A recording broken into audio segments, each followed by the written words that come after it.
अस्सलामुअलैकुम नाज़रीन, जुल्फ़िकार राहत आपकी खिदमत में हाजिर। नाज़रीन, जो TLP और हुकूमत के दरमियान मामला तय हुए हैं, जो मुज़ाकरात कामयाब हुए हैं, उसके फौरी बाद बड़ी तेज़ी के साथ उन पे अमल दरामद एग्जीक्यूशन होती हुई नज़र आ रही है। आज साद रिजवी साहब जो TLP के सरबराह हैं, उनका नाम फोर्स शेड्यूल से निकाल दिया गया। उनके बहुत सारे साथियों को रहा कर दिया गया, बहुत सारे लोगों के नाम फोर्स शेड्यूल से निकाल दिए गए और तेज़ी के साथ एग्जीक्यूशन जारी है। जो भी एग्रीमेंट हुआ है, ये अलग बात है कि एग्रीमेंट सामने नहीं आया।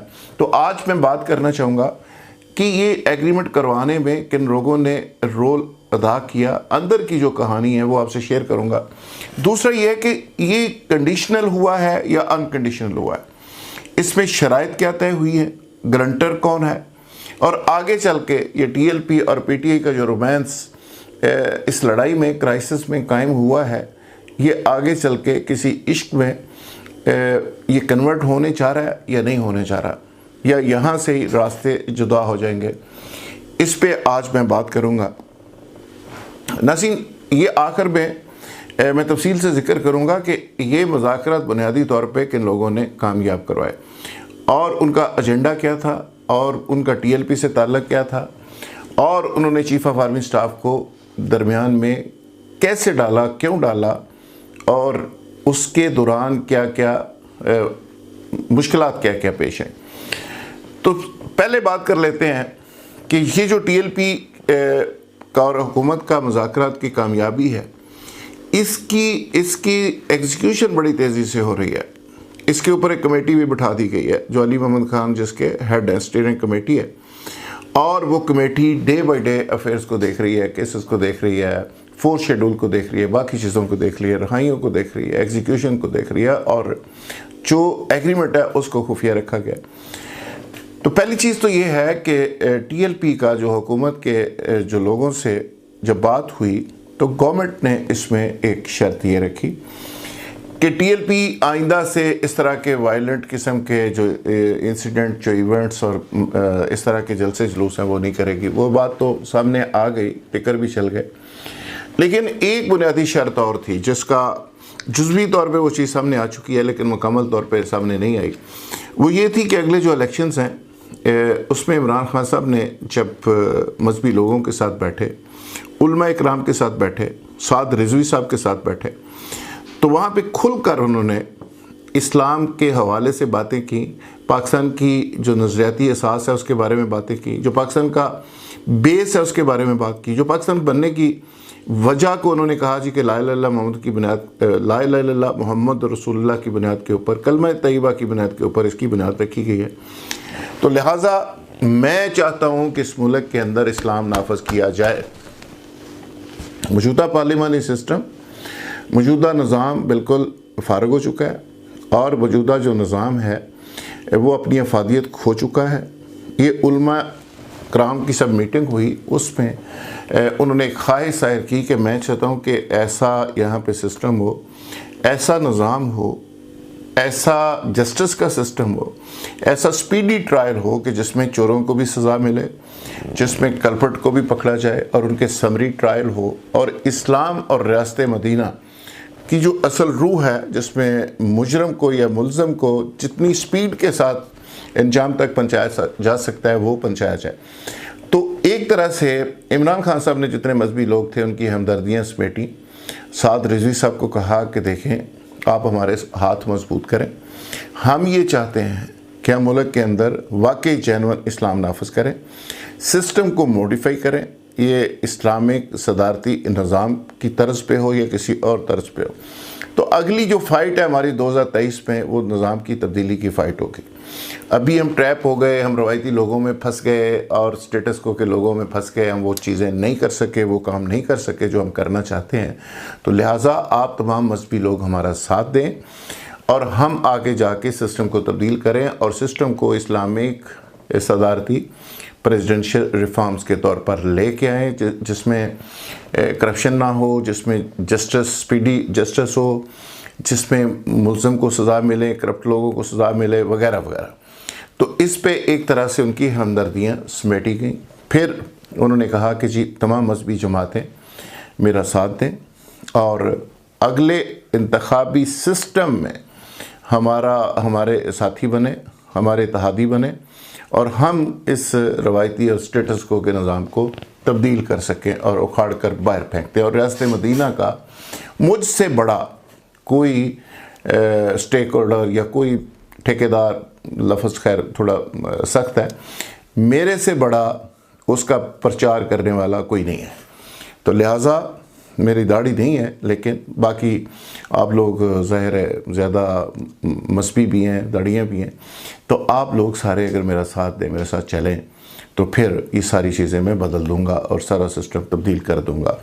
आपके पास स्ट्रीट पावर भी है, वोट बैंक भी है, तो उस पर TLP के टॉप लीडरशिप को शामिल किया गया। कुछ लोगों ने गारंटी की और फिर इसमें यह तय पाया कि आपके ऊपर जो तमाम ऑब्जेक्शंस हैं, जिसकी वजह से आप इलेक्शन नहीं लड़ सकते, जिसकी वजह से आपका हालतदम है, जिसकी वजह से आपकी फंडिंग रुकी हुई है, जिसकी वजह से आपके एसेट्स मुजमद है, जिसकी वजह से आपके अकाउंट्स मुजमद है, वो सारी चीज़ें ख़त्म हम करेंगे।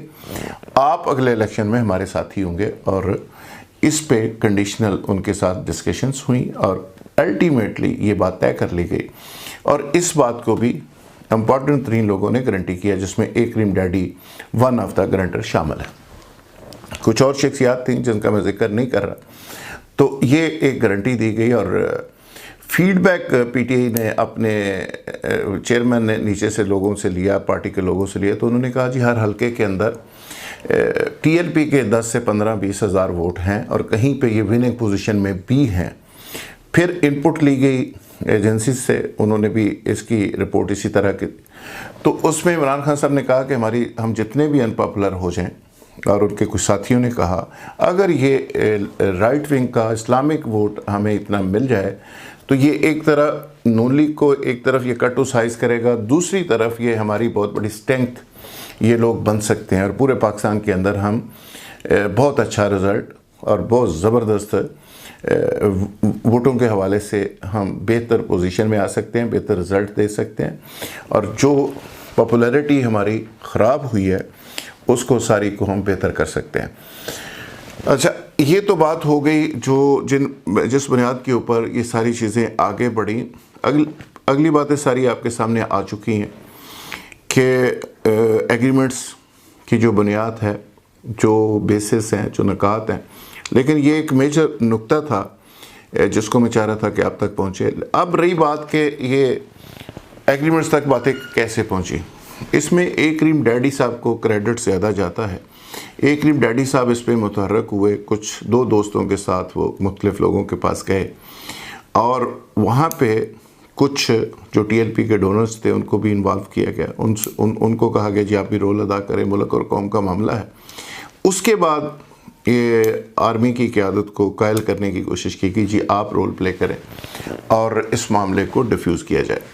GHQ इस सारे मामले में आना नहीं चाह रहा था। बाजवा साहब बिल्कुल चाह रहे थे कि जी देखें एक डेमोक्रेटिक प्रोसेस में गवर्नमेंट फ्रंट के ऊपर है और वो सारी चीज़ों को डील करे। पहले ही हमारा तासर कोई इतना अच्छा नहीं है कि फ़ौज सारी चीज़ों को कर रही है, तो ज़्यादा बेहतर है कि गवर्नमेंट के लोग सारी चीज़ों को करें। तो फिर बाजवा साहब को रिक्वेस्ट की गई और उसके ऊपर उन्होंने कहा कि जी ठीक है, मुल्क और कौम का मामला है, मैं इसमें रोल प्ले करता हूँ। और ए करीम डैडी साहब और बाकी लोगों की, मुफ्ती मनी वगैरह की तस्वीर आप सब लोगों ने देख रखी है। वो चीफ साहब को मिले और उस मिलने के बाद सारी कम्युनिकेशन हुई और एक तरह से चीफ साहब ने भी इसकी गारंटी की कि ये सारी चीज़ें एग्जीक्यूट होंगी, जो भी चीज़ें तय होंगी वो सारी एग्जीक्यूट होंगी। तो एक तरह से ये सारा जो मामला था उसमें एक करीम डैडी साहब और उसकी टीम के जो 4 लोग और थे उनका एक बुनियादी रोल है। और जब ये एग्रीमेंट हुआ तो उसमें एक करीम डैडी और कुछ 2 लोग और भी इसके गारंटर हैं हुकूमत और TLP के दरमियान कि ये सारे मामलात की एग्जीक्यूशन होगी, सब पे अमल होगा। गवर्नमेंट और TLP के दरमियान जो एक अदम एतमाद था, जो एक फुकदान था इस मामले का कि जी गवर्नमेंट हर दफ़ा मुकर जाती है, वो सारी चीज़ें सिक्योर की गई, सबको इंश्योर किया गया और वहाँ पे गारंटी देकर सारी चीज़ों को 100% इस काबिल किया गया कि उन सारी चीज़ों के ऊपर एग्जीक्यूशन होगी।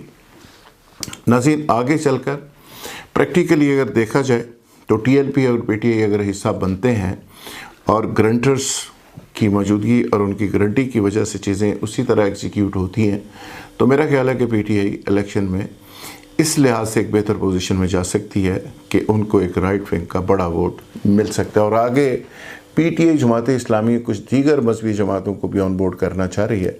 अगर वो जमातें भी ऑन बोर्ड हो जाती हैं तो उसके बाद पीटीआई की एक फाइटिंग पोजीशन होगी नेक्स्ट इलेक्शन में।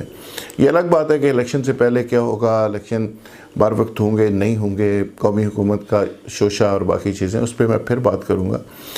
वो इन्फॉर्मेशन मेरे पास खासी अपडेटेड है, उस पर मैं इंशाल्लाह एक अलग से वील करूँगा कि असल होने क्या जा रहा है। बहुत शुक्रिया, थैंक यू वेरी मच।